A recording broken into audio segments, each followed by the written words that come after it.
আসসালামু আলাইকুম রহমতুল্লাহ। কেমন আছেন সকলে? আশা করি সকলেই ভালো আছেন। প্রবাসী ভাই ও বোনেদের জন্য একটি মহা সুখবর নিয়ে আপনাদের মাঝে উপস্থিত হলাম। বিশেষ করে সৌদি আরব প্রবাসীদের জন্য বিশাল সুখবর পাসপোর্ট নিয়ে। আমরা জানি বিদেশে থাকাকালীন পাসপোর্টের মেয়াদ শেষ হলে বা পাসপোর্ট সংক্রান্ত কোনো ঝামেলা হলে সেটি সমাধানের জন্য দেশে আসতে হতো এবং এই পাসপোর্টের জন্য অনেক সাফার করতে হয়েছে প্রবাসী ভাই বোনেদের। তারই ধারাবাহিকতায় আমরা বিভিন্ন সময় নিউজ করেছি এবং আজকে যে নিউজটি নিয়ে এসেছি প্রবাসীদের জন্য এখানে মহা সুখবর তুলে এসেছে। কিভাবে মহা সুখবর উঠে আসলো সেটি আমি আপনাদেরকে এই নিউজের মাধ্যমে জানিয়ে দেব। পাসপোর্ট নিয়ে সৌদি প্রবাসীদের সুখবর দিলেন রাষ্ট্রদূত। কি সুখবর দিয়েছেন আমরা বিস্তারিত আপনাদেরকে জানিয়ে দিচ্ছি। ধৈর্য সহকারে পুরো নিউজটি শুনলে বিস্তারিত বুঝতে পারবেন। যারা নিউজটি দেখছেন তাদেরকে বলবো একটি লাইক দিয়ে দিবেন, আর আপনারা প্রবাসীদের আপডেট নিউজগুলো সবার আগে পেতে আমাদের এই চ্যানেলটি সাবস্ক্রাইব করে বেল বাটন অন করে রাখবেন। সৌদি আরবে প্রবাসীদের পাসপোর্ট ও কনসুলার সেবা সংক্রান্ত সমস্যার সমাধান আগামী 1 মাসের মধ্যে হবে বলে আশ্বাস দিয়েছেন দেশটিতে নিযুক্ত বাংলাদেশের রাষ্ট্রদূত মোহাম্মদ দেলোয়ার হোসেন। একই সঙ্গে দূতাবাসের বিরুদ্ধে ওঠা অনিয়ম ও দুর্নীতির অভিযোগকে ভিত্তিহীন বলে উল্লেখ করে তিনি যে কোনো সংগঠনমূলক বা গঠনমূলক তদন্তকে স্বাগত জানিয়েছে। রিয়াদে বাংলাদেশের দূতাবাসের সম্মেলন কক্ষে সংবাদকর্মীদের সঙ্গে আয়োজিত এক মতবিনিময় সভায় রাষ্ট্রদূত এসব কথা বলেন।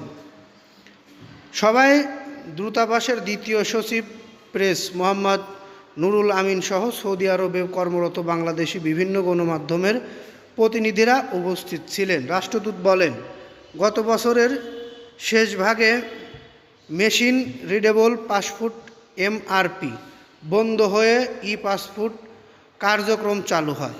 এতে কারিগরি কারণে বায়োমেট্রিক তথ্য সংগ্রহে কিছুটা ধীরগতি তৈরি হয়েছিল, তবে ইতিমধ্যে প্রয়োজনীয় যন্ত্রপাতি সংযোজন এবং জনবল সক্ষমতা বাড়ানো হয়েছে। তিনি আশ্বস্ত করেন যে আগামী 1 মাসের মধ্যে পাসপোর্ট নবায়ন ও অ্যাপার্টমেন্টের সংক্রান্ত দীর্ঘসূত্রতা স্বাভাবিক পর্যায়ে চলে আসবে এবং প্রবাসীরা কোনো বিলম্ব ছাড়াই বায়োমেট্রিক দিতে পারবেন।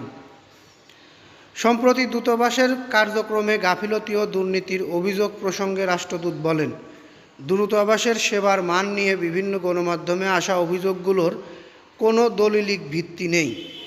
যদি সুনির্দিষ্ট কোনো অনিয়ম বা দুর্নীতির প্রমাণ কেউ উপস্থাপন করতে পারে তবে আমি স্বেচ্ছায় দায়িত্ব থেকে সরে দাঁড়াব। তিনি গণমাধ্যম কর্মীদের সঠিক তথ্য যাচাই করে সংবাদ পরিবেশনের আহ্বান জানান। একই সঙ্গে কিছু প্রবাসী বাংলাদেশির অপরাধমূলক কর্মকাণ্ডে জড়িত হওয়ার ঘটনার উদ্বেগ প্রকাশ করে বলেন, বাংলাদেশির হাতে অন্য বাংলাদেশির ক্ষতিগ্রস্ত হওয়ার বিষয়টি দুঃখজনক। সৌদি কর্তৃপক্ষের সহায়তায় অপরাধীদের আইনের আওতায় আনার প্রক্রিয়া চলছে। যাই হোক, আমরা যে মূল বিষয়টি আপনাদেরকে জানাতে ইচ্ছুক ছিলাম সেটি জানিয়েছি। পাসপোর্ট সংক্রান্ত সৌদি প্রবাসী যারা রয়েছেন তাদের পাসপোর্ট নিয়ে ঝামেলার সমাধান আগামী 1 মাসের মধ্যে হচ্ছে, এটি আশ্বস্ত করেছেন। যাই হোক, আমরা এই নিউজটি আর দীর্ঘায়িত করতে চাচ্ছি না, এখান থেকে বিদায় নিচ্ছি। পরবর্তী নিউজ পেতে ইচ্ছুক হলে চ্যানেলটি সাবস্ক্রাইব করবেন, ভালো লাগলে লাইক কমেন্ট শেয়ার করবেন। এই বলে এখান থেকে বিদায় নিই। আসসালামু আলাইকুম।